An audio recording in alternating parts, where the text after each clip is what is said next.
The first thing Ian noticed was the glitter.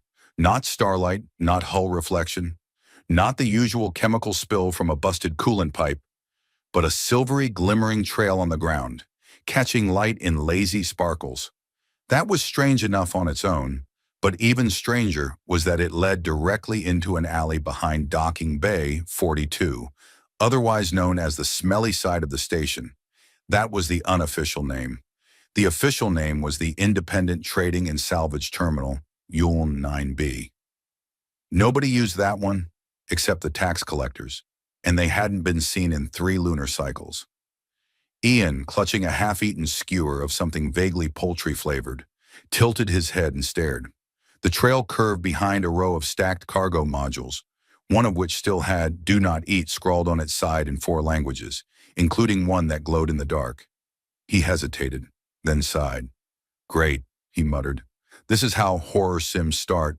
Dumb mechanic follows weird shiny trail, gets eaten by plasma vampire, or worse, has to file paperwork." Still chewing, he followed it. The glitter thickened near the wall and pooled around a slumped figure. At first, Ian assumed it was just another burned-out cargo hauler catching a nap. That happened. Once he'd slept in a dumpster to avoid rent. It wasn't dignified, but space wasn't cheap. But then the figure moved. Her head lifted. Ian froze, skewer halfway to his mouth. She was humanoid. More than that, she was beautiful, but not in the way synthetic influencers were. She had that rough-edged beauty of someone who'd fought planets and maybe won. Long dark hair tangled and matted with grit. A cut across one cheek bled the same silver fluid that glittered on the floor. And her ears, gods above.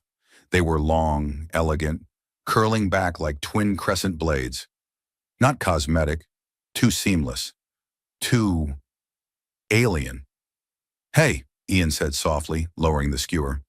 "You okay?" She didn't answer right away. Her eyes, gray but not dull, more like forged steel, flicked to his face, scanning, then down to his snack. "Is that food?" she asked, voice hoarse. Ian blinked. Technically. You want it?" She nodded once. Ian handed it over. She took it like someone who'd never seen a skewer before, examining it for hidden weapons or maybe a tracking device, then bit down. Her expression shifted through pain, confusion, and something perilously close to joy. "Oh, you poor thing," Ian said. "You've never had mystery meat before, have you? Welcome to the dark side." She coughed, then chuckled. "What? Animal? I don't ask. Could be synthetic. Could be moon lizard. Could be regret, honestly." She smiled, a small, cracked thing, but it was enough to pull something in Ian's chest loose. "I'm Ian," he said. "Ship mechanic, star-class certified, though technically my license is pending." "You?" She hesitated. "Kyle." "Just Kyle?" "For now." "That's mysterious. I like it." Ian looked around. "You bleeding from somewhere important, or is this decorative sparkle juice?" Kel looked down at her side. A wide tear in her jumpsuit revealed a wound, pulsing with faint light. "Shrapnel," she said. "I removed most of it. Some remains." "Neat. That's my favorite kind of wound. Only partially fixed." "Okay, can you walk?" She tried, failed, grimaced. Ian stepped closer, offering a hand. "You don't know who I am," she said, not taking it. "Nope. Should I?" Cal tilted her head, staring. "Most would not dare touch me." Ian shrugged. "I once hugged a bounty droid by mistake. Thought it was a vending unit. Got electrocuted and overcharged. I'm immune to shame now." Something flickered in her expression. Amusement, maybe, or disbelief. Either way, she took his hand. "Let's get you patched up," Ian said. "My ship's not fancy, but it has chairs and soup." "Well, liquid. That used to be soup." As they shuffled out of the alley, Cal leaned heavily on him. Her balance was off. Gravity wounds, maybe. Her armor, what remained of it, looked ceremonial, with etched lines and a faint humming thread along the collarbone. Definitely not the average cargo captain's getup, but Ian didn't pry. Not yet. They reached the spare wrench, which looked like someone had taken an old freighter, bolted on 3 different engine types, and prayed. Ian guided her through the side hatch, past the duct-taped med bay and into the common area. Here, he said, guiding her to a recliner made from two mismatched pilot seats. This is the captain's chair. Well, technically the only chair that reclines without sparking. Kyle sank into it with a sigh that sounded like she hadn't sat in weeks. Ian rummaged through a crate and returned with a med spray, a half-charged bandage coil, and what might once have been a clean towel. "This'll sting," he warned. Kale didn't flinch when he pressed the bandage to her side. The silver blood reacted, hissing slightly. She studied him the whole time, as if trying to map out the shape of his soul. "You're not afraid," she said. "Of you? Not yet, unless you're hiding fangs. Would it matter if I were?" "Well," Ian said, "I have bad luck with teeth. Once dated a girl with cyber jaws. Accidentally said the wrong name mid-kiss. She bit through my collarbone." Kale blinked. "You survived that?" "I have a lot of scars," he said proudly. "Most emotional." She laughed again. This time it turned into a coughing fit, which ended with her slumping further into the chair. "You can rest here," Ian said gently. "No one checks my ship. Not even the rent collectors." Kyle closed her eyes. "You're kind." "I'm bored," Ian said. "Kindness is just what happens when I'm unsupervised." She smiled faintly. Ian stared at her ears a moment longer, curiosity burning, then looked away. Outside, unnoticed by either of them, a flickering probe zipped past the window. It paused for half a second, captured a single blurred image of Kale's face, and zipped away, trailing sparks into the void. The next morning, or what passed for morning aboard a station orbiting a moon that spun like a drunken top, Ian woke to the gentle hum of systems cycling and the less gentle sound of someone reprogramming his kitchen assistant with a plasma torch. He stumbled into the galley, squinting. Kyle stood in front of the countertop, barefoot, using what looked like a ceremonial dagger to pry open a nutrient cartridge. "Good morning," Ian croaked. "Do all galactic dignitaries perform knife-based culinary rituals? Or am I just blessed?" Kale didn't look up. "Your food box refused to open. That's the coffee slot. It only responds to threats and caffeine desperation." She glanced at the label, then back at the cartridge. "This explains the bitterness." Ian rubbed his eyes and plopped into the only chair not holding tools or laundry. "You slept all right?" "I entered a regenerative stasis cycle." She paused. "In your chair?" "Yeah, it was either that or the shower stall, which has a vendetta against non-humans, by the way. Sprayed me with scalding mist once for humming off-key." Kel placed the open cartridge on the table. The contents jiggled. Ian stared at it with the same expression he used when inspecting malfunctioning gravity cores. "Is that dessert?" "It was labeled Choco Fusion Delight." He poked it with a fork. It made a squelching sound and attempted to reclaim its former shape. "That fusion part might involve dark matter." Kale tilted her head. "This vessel is primitive." "Hey, I'll have you know the spare wrench has passed every inspection it was able to avoid." She actually smirked at that. Ian sipped from a mug of coffee that tasted suspiciously like oil and leaned back. "So, Kyle," he said casually, "you gonna tell me who's chasing you, or do I just assume it's an X with a planetary cannon?" She hesitated, gaze flickering toward the viewport. Out in the void, a field of satellites orbited silently, blinking like distant bugs. "I cannot say," she replied. "Not yet." "Not because of secrecy," Ian guessed, "but because you don't trust me." "I do not know you." "Fair. I don't even know me before caffeine." Kel folded her arms. "Why did you help me?" Ian shrugged. "You were bleeding glitter and looked like you'd fought 3 wars before breakfast. Also, I'm a sucker for weird ears." She blinked. "Is that a euphemism?" "No, I mean literally. Your ears. They're cool." She reached up self-consciously, touching one of them. "On my world, they are a sign of heritage. On my world, they'd be a sign of cosplay. Either way, they suit you."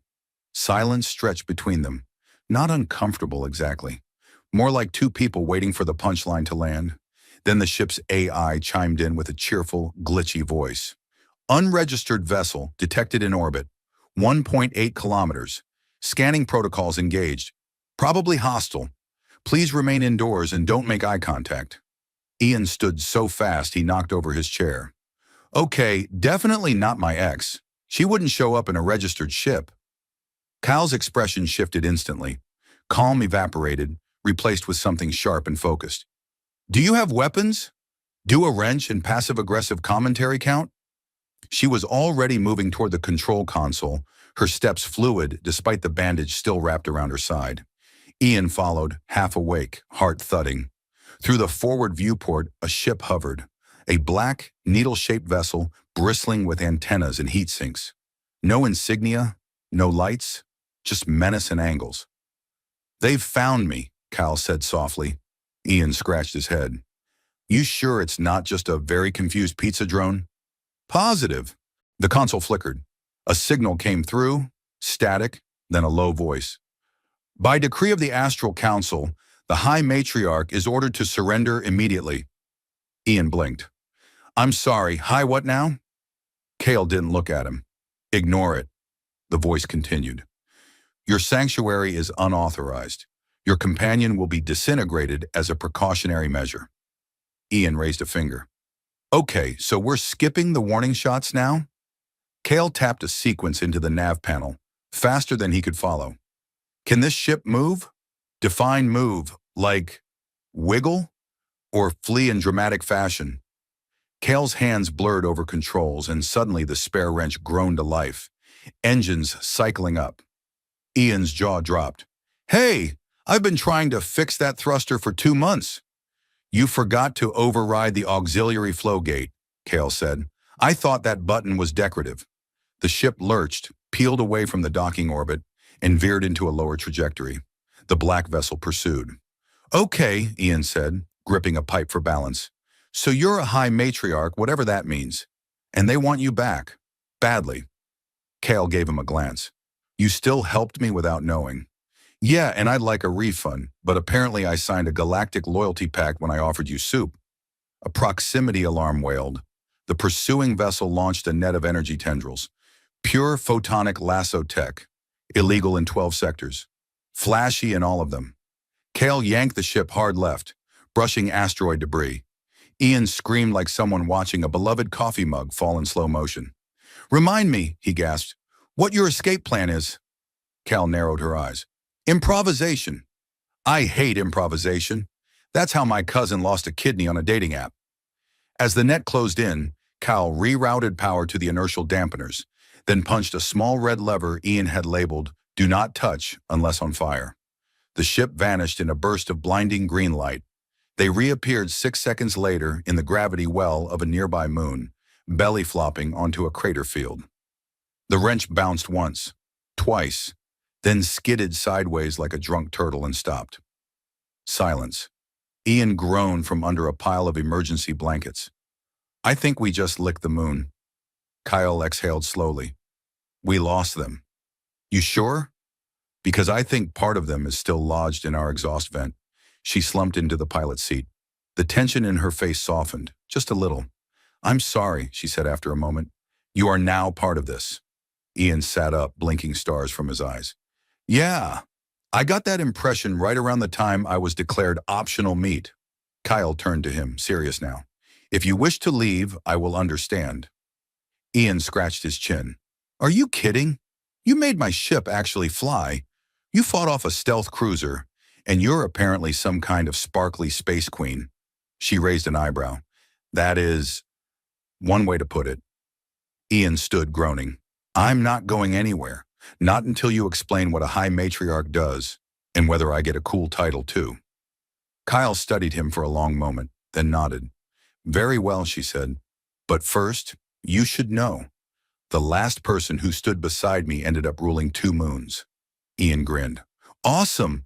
I always wanted my own moon. Maybe I'll put in a donut shop. She didn't laugh, but the corners of her mouth twitched. Outside, dust rose gently over the crater, settling over the ship like a thin veil. The black vessel was gone, for now. The moon's surface was less moon and more lumpy sadness.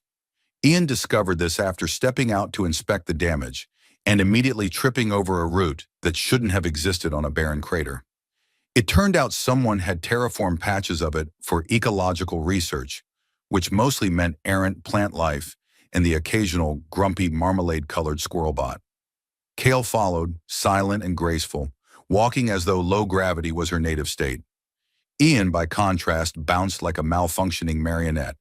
"So," he said, brushing dirt off his knees, "are there, like, rules to being a space queen? Do you have to attend meetings or approve planetary slogans?" Cal was scanning the horizon with a slender device that looked suspiciously like a fork. "It's not a monarchy. High matriarchs are selected by consensus from the astral Centauri, telepathic link voters chosen by age and empathy compatibility." "Ah, yes," Ian said. "Democratic mind control. Very progressive." She gave him a sidelong look. "We don't control minds. We just hear them clearly." "That explains why you're so good at reading sarcasm." "I am still calibrating sarcasm," she admitted. "It's structurally illogical." "Exactly. That's what makes it beautiful." They walked back to the ship. The hull had a fresh gouge where the ship had kissed the moon too hard. Cal ran a hand across it, then tilted her head. "You named this vessel the Spare Wrench?" "Well," Ian said, "originally it was the Glory of Saturn, but that felt like false advertising. This name sets expectations low. That way, if the engines don't explode, people are impressed." Inside, the ship's AI had rebooted in panic mode. Every door was locked, every light was blinking red, and it had selected the classical Terran Ride of the Valkyries as the alert tone. "Override code accepted," Kale murmured, placing 2 fingers on the panel. The lights calmed. The music died. Ian stared. "Okay, that's the second time you've made my ship behave. What kind of hacker magic is this?" "I bonded with the control matrix." "You bonded with—" "Oh no. Did you just become this ship's emotional support goddess?" "It's mostly mechanical. It obeys loyalty algorithms." "Great. My ship's more obedient to you than to me." "This is fine. Everything is fine." Kyle moved toward the nav console, now calmly displaying their position. A remote quadrant outside common travel lanes, cloaked by the local gravitational fuzz of twin planetoids. For now, they were hidden. "Explain something to me," Ian said, dropping into the co-pilot seat and spinning in it like a bored child. "Why were those goons trying to take you back? Did you run away from a coronation or something?" She didn't answer immediately. Instead, she retrieved a small orb from her cloak.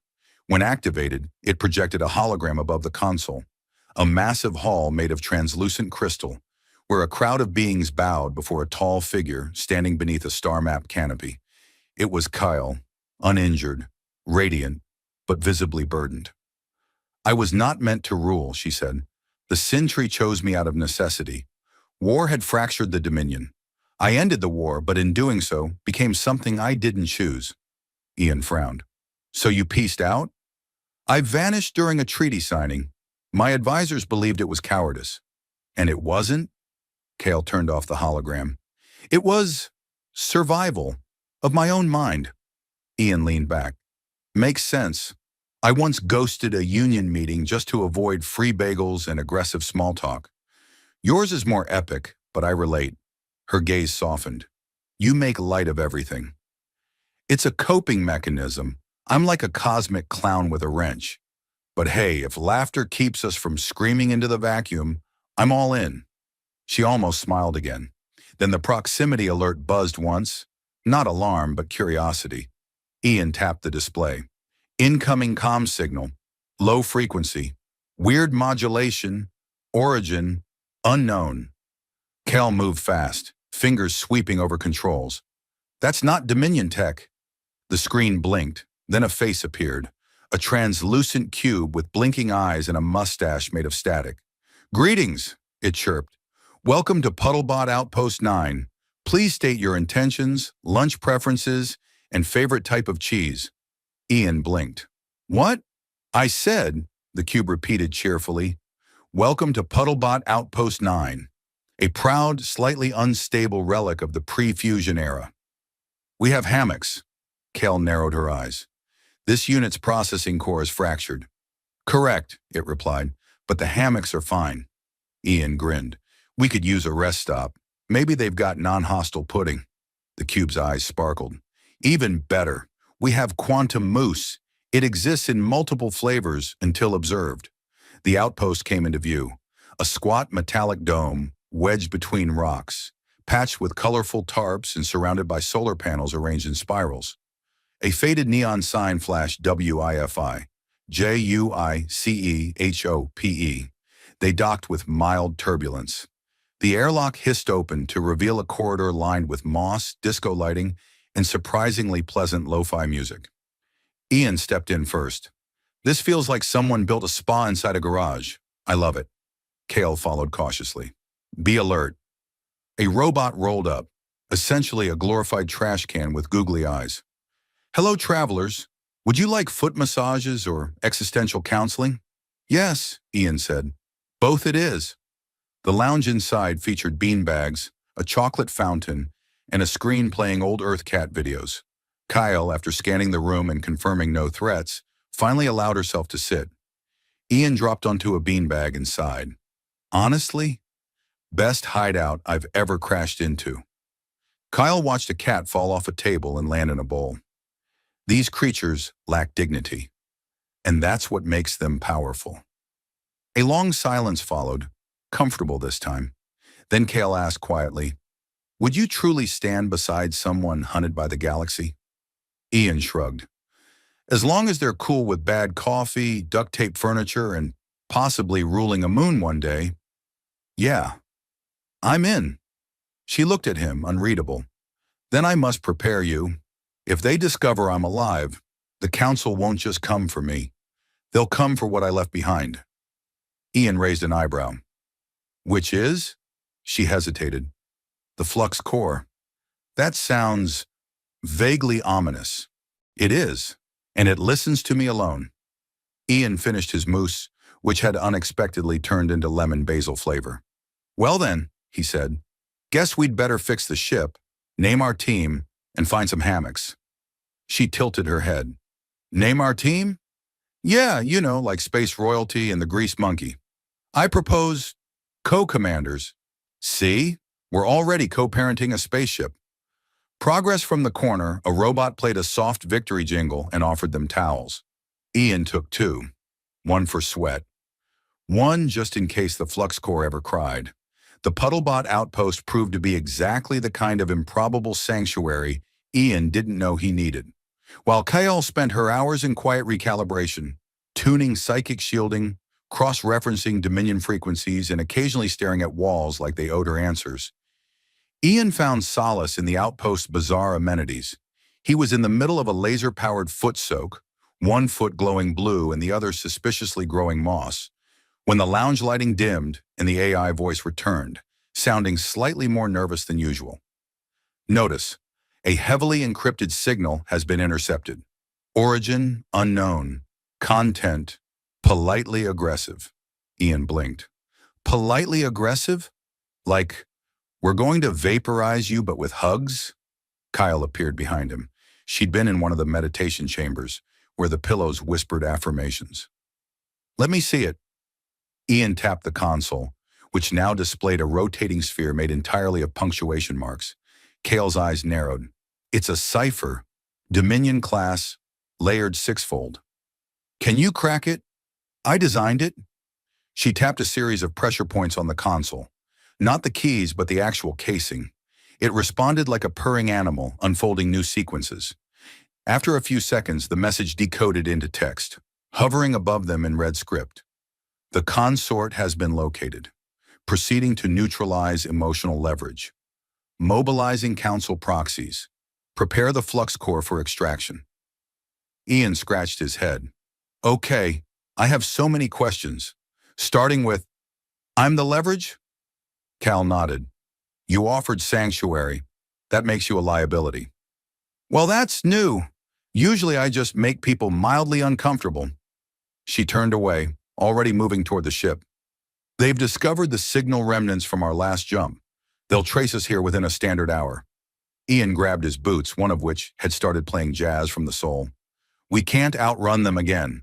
The wrench still needs a new right thruster, and I'm pretty sure the fusion stabilizer's being held together with hope and chewing gum. Kale didn't slow.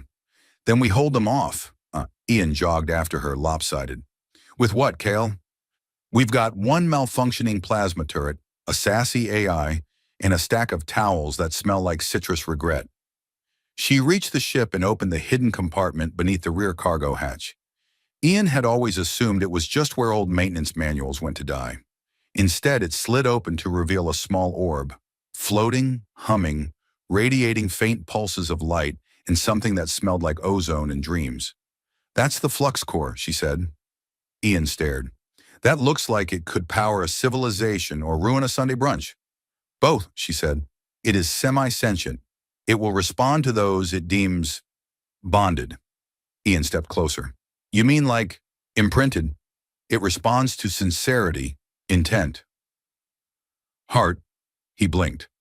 "So we're fighting the council with empathy?" She looked at him. "In part," he sighed. "This is why I never joined politics."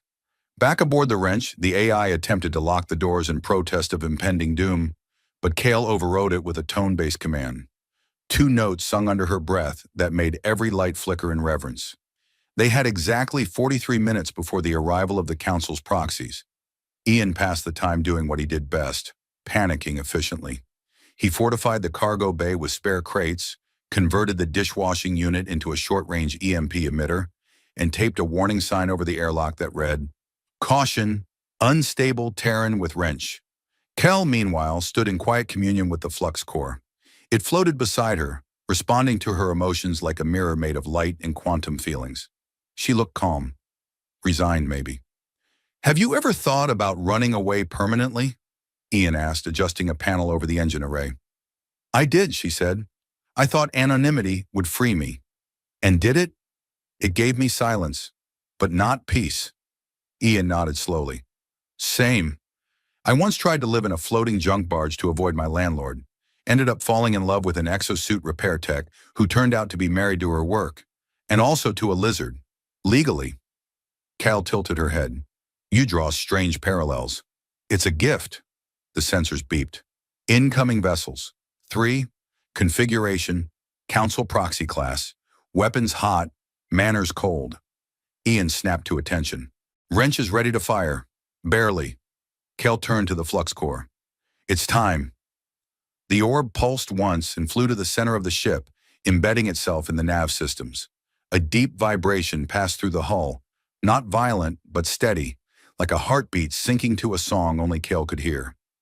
As the council ships entered firing range, Kale stood in the center of the bridge, eyes closed and projected. Projected.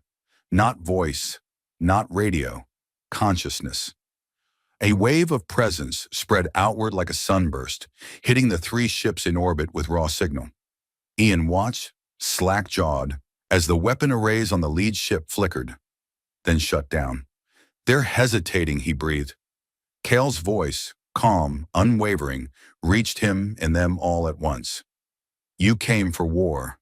I offer stillness." One ship powered down completely. The second rotated its position and went dark. The third fired a warning shot. Ian yelped as the beams skimmed their shields.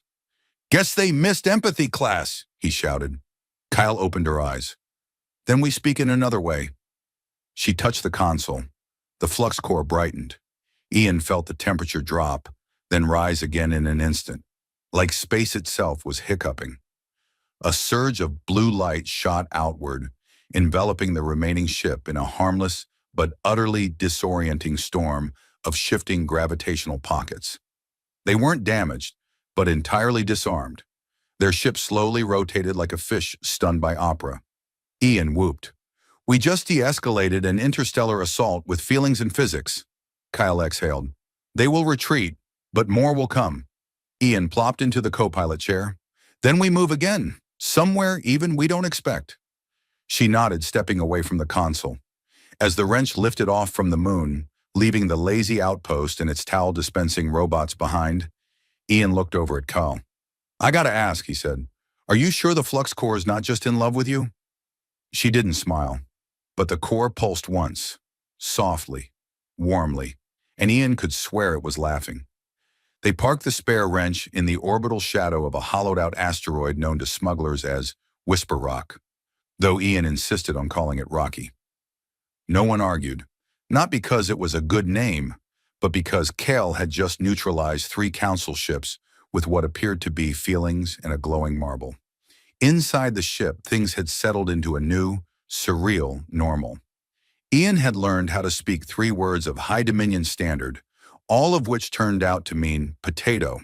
Kale had reprogrammed the ship's AI to stop threatening to eject them during minor turbulence, and the flux core had started humming jazz when Ian entered the room, which was either endearing or deeply concerning. "We've been quiet for 12 hours, Ian said, chewing a nutrient stick that claimed to be cinnamon adjacent. "No missile salvos, no psychic ultimatums. I don't trust it." Kyle nodded, reading from a translucent data slate that displayed Dominion news feeds. "They're negotiating with each other. The council is divided. Because of you. Because of us." Ian raised an eyebrow. "You mean me?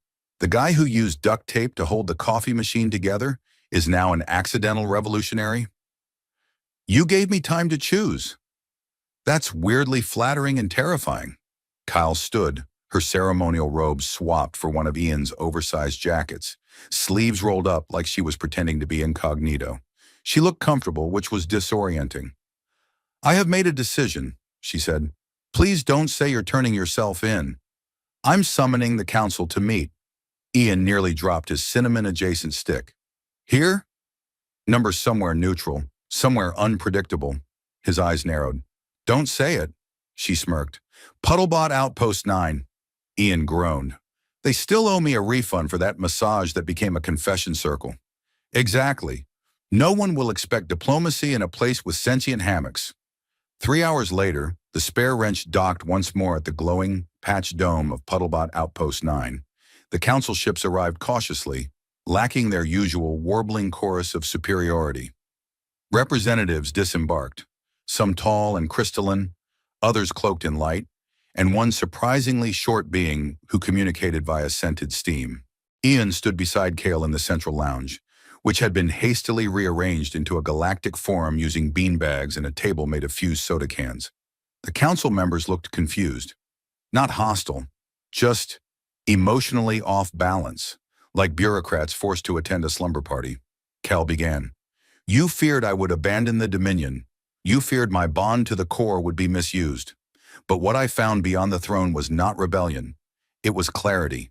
And this man," she gestured to Ian, who was mid-slurp of a protein smoothie, "reminded me what leadership can mean when stripped of image." Ian choked. "Wait, I'm part of the speech?" "You became part of it the moment you gave me shelter and offered expired noodles." There was murmuring among the council. The short steam being emitted a puff that smelled like hesitant agreement. Kyle stepped forward, calm and firm. "I will not return to rule as I was. I will not lead alone. I propose the creation of a council that listens to all corners of the Dominion, including the strange, the small, the sarcastic.